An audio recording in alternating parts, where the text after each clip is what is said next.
Alright, Ronan MMA, welcome back to the channel. I want to first apologize for not uploading a video yesterday. I was not feeling great. I had some serious brain fog and could not get out a coherent thought, so I figured I would wait and not put out subpar points and content and stuff like that. Also, just to let you guys know, I have not lost my mind, okay? Based on the thumbnail, you may be thinking that, but I have not. I want to go over the reasons why Stipe Miocic will be a more competitive fight for Jon Jones, especially compared to Ciryl Gane. Okay, now, before we get into it, please like and subscribe. I would greatly appreciate it. I will thank you in advance for doing so, and then I will apologize for even asking some Canadian, eh? So please just like and subscribe, but I'm also sorry, eh? Now, I know that based off of Jon Jones's most recent performance, right, he's using, clearly, speedrun tactics in a valiant attempt to become the heavyweight GOAT, but with that being said, I don't think that Stipe is going to be a walk in the park the way that Ciryl Gane was, okay? And I know that there are a lot of people out there who may not like Stipe. They find him salty or like a sore loser or annoying, or they can't understand him. And that's all fine. I get that. I'm not here to try and change your mind. I like Stipe Miocic personally. I think that he's a funny guy. I think that, I like him that he's a firefighter and all that good stuff. There's also one thing that he does in between rounds during his fights that makes me laugh to this day, no matter how many times I've rewatched the fights, and it's when he does his, Super Saiyan caveman breathing, okay? Which this will play a significant part in this fight. No, it won't, but he goes, his coach always says, hey, breathe in, deep breath out, and Stipe goes like this, okay? It's the most Stipe thing ever, okay? No other fighter could get away with doing this. This is the most Stipe thing ever. He goes when he breathes out, and it makes me fucking die laughing, okay? So that's one of the reasons why I like him. But now, to get into the serious notes, they have one common opponent, okay? And we can look at their fights with that common opponent and see not necessarily how they will fight one another, but things that they are successful at and not so successful at. Now, Daniel Cormier, obviously, is that common opponent. Both of these men, or these two men, are the only men to beat Daniel Cormier in mixed martial arts. They are also the only two men to also finish Daniel Cormier in mixed martial arts. They have both beaten him twice. They have both finished him once. And they are both the only two guys to actually get a takedown on Daniel Cormier. Now, Stipe may not have an official takedown on the record because he did not really get control after the fact. He didn't establish control with that takedown. But if we're going based off of what Daniel Cormier says when he was really upset that Colby Covington's takedown wasn't credited to him against Kamaru Usman, he got taken down, okay? What did he say? What's the quote? Your knees touch the mat, that's two, boys. Knees touch the mat, that's two, right? Stipe took him down, okay. Now, one thing that they used a lot in common, or that they have in common when they fought Daniel Cormier, is there was a lot of hand fighting. Now, they hand fight a little bit differently, and they also had varying levels of success. Stipe Miocic would hand fight Daniel Cormier a lot to set up boxing combinations. The only problem is that Daniel Cormier, in a lot of those instances, was actually getting the edge on him because he's got really fast hands. I would argue he's got faster hands than Jon and Stipe. He is deceivingly fast for a morbidly obese man, okay? So when Stipe would be hand fighting him, Daniel Cormier would try and do a quick 1-2. Now, they weren't really affecting Stipe. He was just kind of eating them and firing back. And he started to kind of find his rhythm with it later on in the fight as well. Jon uses the hand fighting a little bit differently. He's not necessarily using it to set up like a punching combination or anything like that, but he does longer attacks, or what would be considered longer attacks for him due to his insane reach. He will go over the top as if he's going to throw a left hand or a right hand, and he comes over the top with an elbow. And he grabs your hands and pulls them down so that you almost have no way to block it. It's incredible. I love watching it. But they both know how to hand fight. And that's one thing there's a lot. Like him, Daniel Cormier, Stipe, Daniel, and Jon all hand fight a lot. And it's something that not a lot of guys do. And it might even be the difference as to why they are so good compared to their peers. People when someone's grabbing your hands, you're like, what do I do? You try to rip them away. You don't really know what to do. All of these guys implement hand fighting as part of their offense, and they're successful with it. Okay. As I said, they were both the only two guys to be able to take down Daniel Cormier, the only two guys to finish him. And they did it differently. Jon Jones did it with a head kick. Stipe used his boxing. Okay, but, it's impressive regardless, because besides these two men, Daniel Cormier basically ran through every single person that he fought. So, another reason why I think it will be more competitive. Now, not that Jon Jones necessarily has one-punch KO power.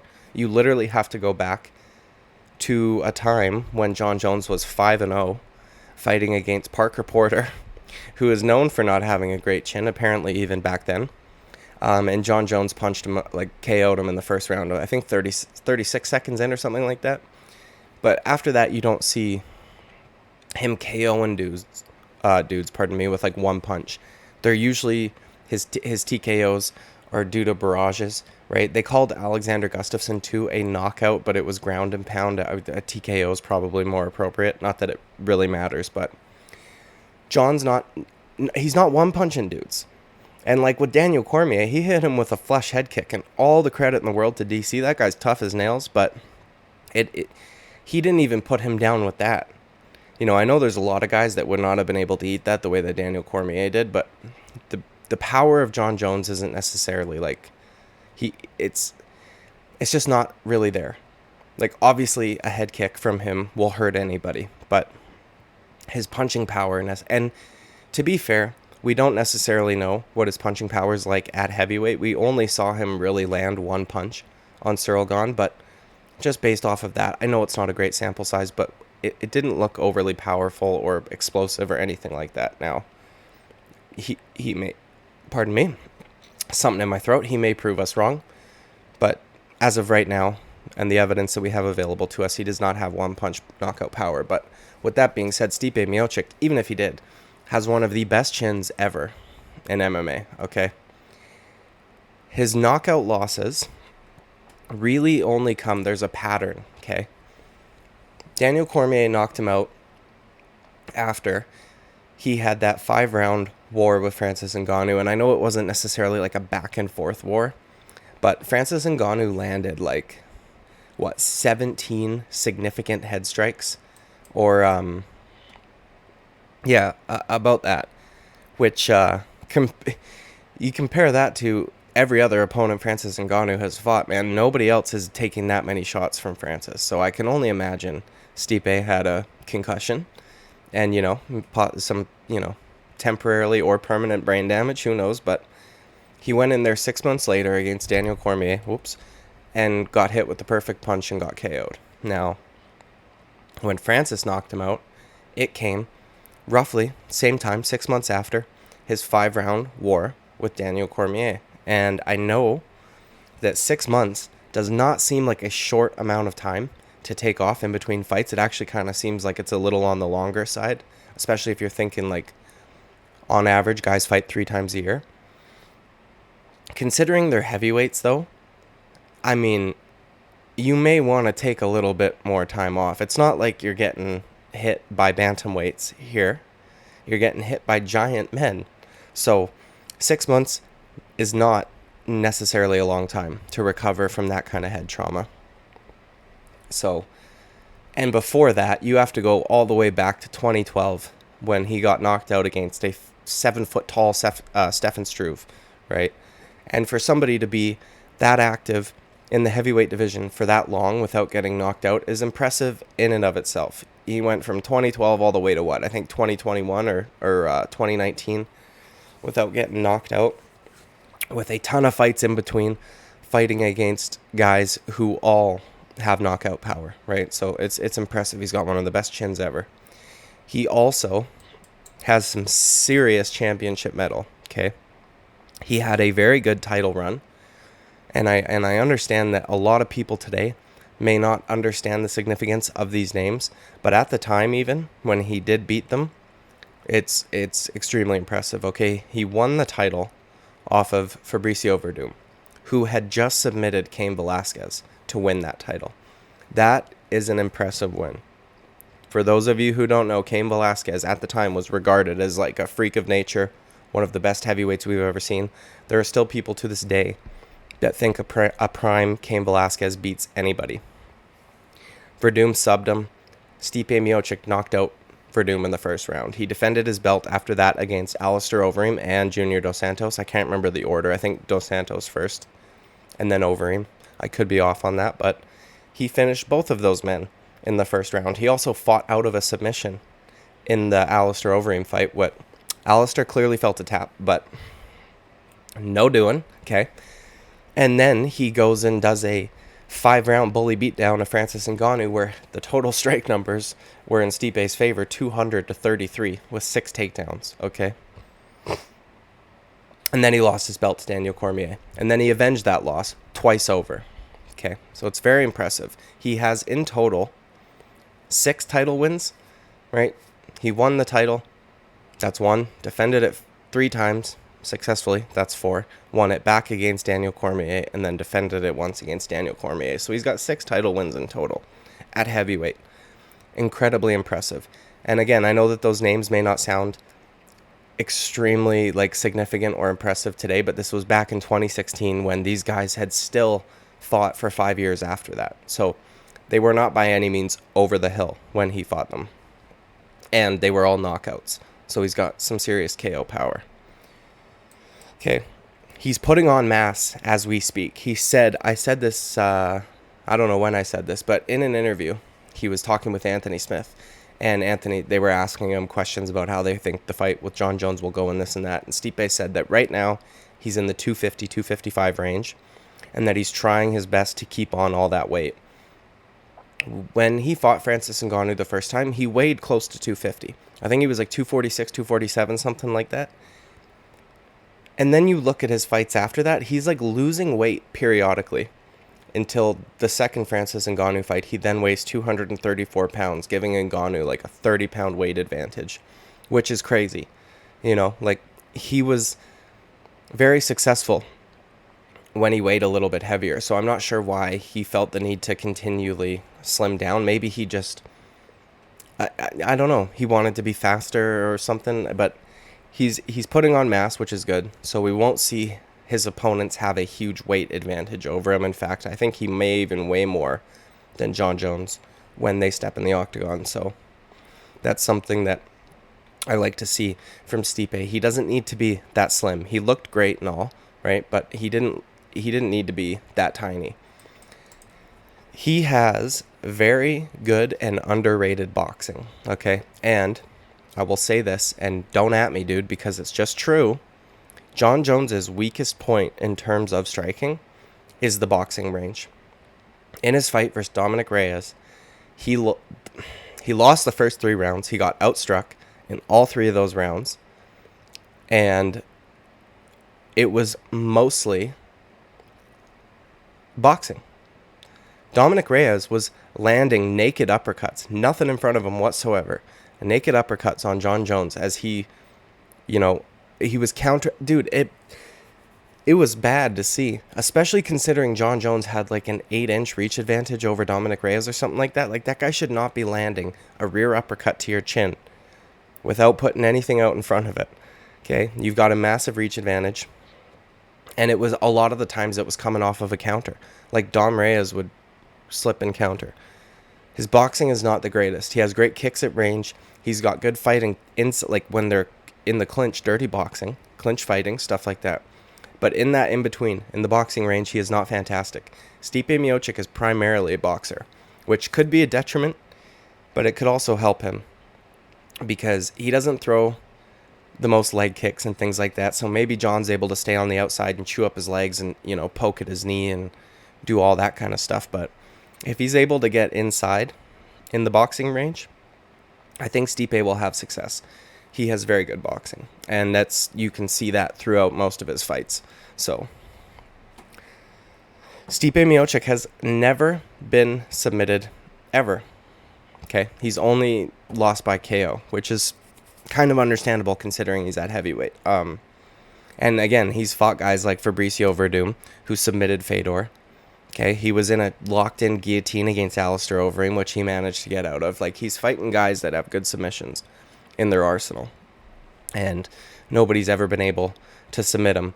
And even in their Stipe fight, I didn't mention this when I was talking about their common opponents, but in their Stipe fight, he made Stipe, or pardon me, he made Daniel Cormier kind of get away from the wrestling. Like, in their second fight, Daniel Cormier, by all accounts, like, should have been wrestling, because you saw what he was able to do in the first round. He picked Stipe up, walked him across the octagon, dumped him on his back, got on top, and basically controlled him for the rest of the round. However, that was about it. There was that one moment at the end of the first round where Stipe is kind of like turtled up, and Daniel's landing bullshit hammer fists to his arms and looks at the referee as if he deserves a TKO at that point. And it was weird to see. But before that, like, Stipe was doing a great job at not letting Daniel Cormier get a significant amount of offense off. He never let Daniel Cormier get to like an extremely dominant position. He was never mounted, had his back taken, anything like that. And Daniel never went back to that wrestling. And now Daniel Cormier likes to say that he thinks it was because, he thinks it was because he just fell in love with punching him in the face and he really wanted to get the KO and all that shit. I call bullshit, man. I think Stipe made him work hard, and he knew that if he was trying to do that round over round, he was going to gas himself out, so he never went back to it, because Stipe was giving him issues. Stipe was making him work for takedowns, especially after that. Like, you see Daniel initiate a couple takedowns. Stipe, for the most part, was able to defend against all of them, so he's got very good and underrated defensive grappling, okay, as well as offensive when he needs to, as shown in the Francis Ngannou fight, the first one. Another thing that he does really well, and this kind of goes towards his like championship mentality and just being able to make adjustments on the fly, right? Jon Jones does this very well. He did it against Dominic Reyes. I would argue a little too late, but the judges didn't see that. You know, the first 3 rounds, Dominic Reyes outstruck him. You can go look. The stats are on the UFC's page. And in the 4th and 5th round, Jon kind of took over. Now, Jon never had a big enough strike differential that he had like a more dominant round than Dominic Reyes did, but he did make the adjustment, and he was able to pull off those last 2 rounds, in my opinion, which, despite it not being enough to win him the fight, is still impressive. To see a guy get beat up for 3 rounds, be able to make the adjustment and come back. Similarly, to Stipe Miocic, Daniel Cormier too.